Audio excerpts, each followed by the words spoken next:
Hi, I'm coming to you from the comfort of my lazy boy in the living room today, just waiting for the kids to get off the bus from school. Thought I would just take a few minutes to share with you a devotional message to help encourage you today. This message is about waiting. It can feel like as Christians that we are waiting forever for God to act and move on our behalf, or to relieve some of the pressure that we're under, or to make some of our dreams come true. And I know from personal experience of waiting for many, many years, not getting married until I was 36, and then having children between the ages of 37 and 41, and then some of the, just a lot of things that have happened in my life that there is a benefit to waiting well, but it can be very difficult. So there's a scripture that has always just like astonished me. It's from Genesis chapter 15, verse 6.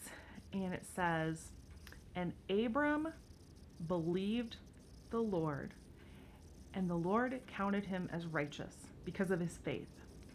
Now, if you know anything about the story of Abram, who's later named Abraham, you understand that he was not necessarily the most faith-filled person. He had been promised by God that he would have a son and that his heirs would be a great nation. Like his descendants, they would be a great nation. But Abram was getting to be like a lot older, and he hadn't had any children. His wife Sarai was barren. And so Abram and Sarai got together and decided to take matters into their own hands. And Sarai gave Abram her maid, Hagar, to be his wife. Nice, huh? And she had a son for him, and they named him Ishmael. And Ishmael is the father of Arab nations. So if you know anything about history, you know that Israel and the Arab nations are constantly at war with each other. And this goes all the way back to Abram and his first son, Ishmael, and then his second son, Isaac, who was the son of promise. So God goes to Abram and says, by this time next year, you and your wife Sarai will have a son, and he is going to be the one that I bless you through. And Abram's like, uh-oh, well, I just, what about Ishmael, God? And God says, oh, I'll bless him too. But Isaac is the one. And so, Abram, the Bible's very clear that he made a lot of mistakes, and, the Bible doesn't cover those up. So when we think about Abram being noted for his faith, it's like, really? But the truth is, yes, he was faithful. God called him out of the land that he knew, out of the land of his ancestors.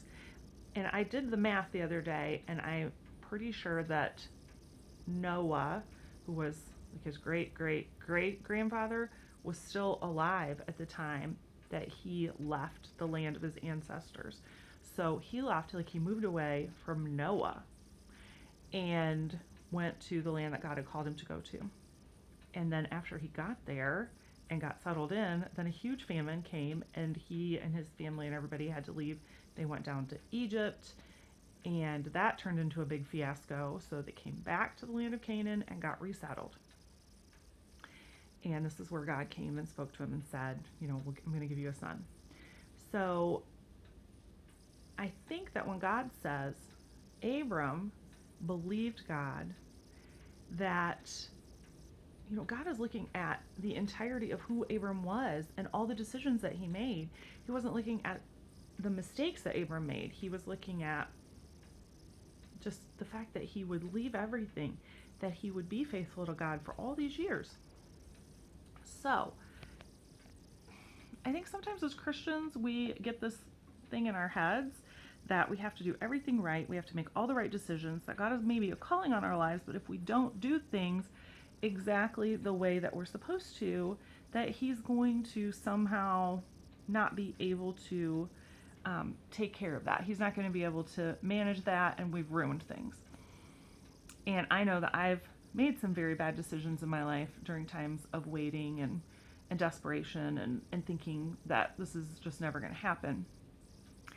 And I would read this verse and I would think, okay, it's okay.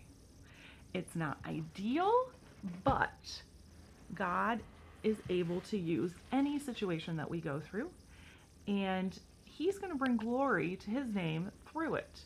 And yes, there may be some consequences to my sin that make my life harder, that make things harder for future generations, but that doesn't disqualify us, doesn't disqualify me, it doesn't disqualify you from being the servant that God has called. And we are in this amazing position where the God of the universe sees us. He sees everything about us, our entire lives, all of our choices, the faith that we have in our hearts. And even if we are vulnerable and get desperate and make poor choices, sin, and have to suffer the consequences of that sin, it doesn't disqualify us from what God has called us to do. Because we can look at the example of Abram. And even in the New Testament, in Hebrews 11, the writer of Hebrews even recognizes Sarah as a woman of great faith. And we know from reading Genesis that when Sarah heard the angel of the Lord tell Abram that she herself was going to be the one who had the baby at 90 years old, that she laughed. She was like, yeah, right. I am so old, there is no way that is happening. And then she lied about it when they called her out on it. She was like, oh, no, I didn't lie. And they're like, yeah, no, I didn't laugh, is what she said. And the angel was like, yeah, you did. You laughed.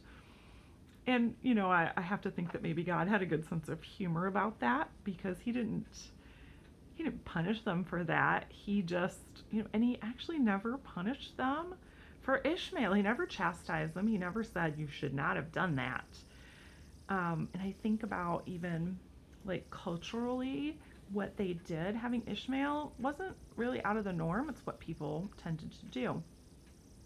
And so I'm sure they made some excuses that, this is what we need to do. This is how we're going to do it.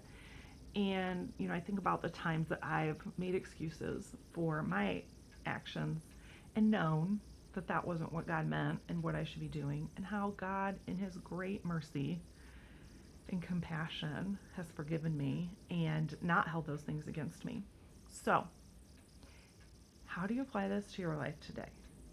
I just really want to encourage you that if your heart is to serve the Lord and you love God, he sees that, and he takes into account everything in your life, everything.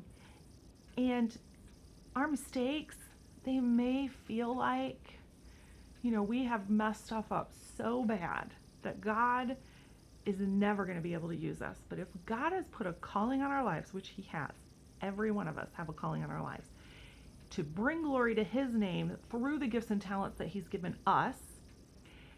Each one of us individually have gifts and talents that God has given us for the purpose of bringing glory to his name. We have not disqualified ourselves by the poor choices that we make. God sees everything. He sees our hearts. He knows why we make those choices, and he will continue to bring about his work, to bring glory to his name through us, as long as we're willing to continue to come back to him, to continue to seek him, to continue to trust him, to continue to believe. He can take anything and use it for his glory. And so even if we're struggling to make a decision, like, I don't know what I'm supposed to do here, God sees our heart. So even if we make the wrong decision, God can use it. Everything is recyclable. So be blessed today. Seek God. Be faithful to him. Trust him and believe that he is working all things out for your good and his glory.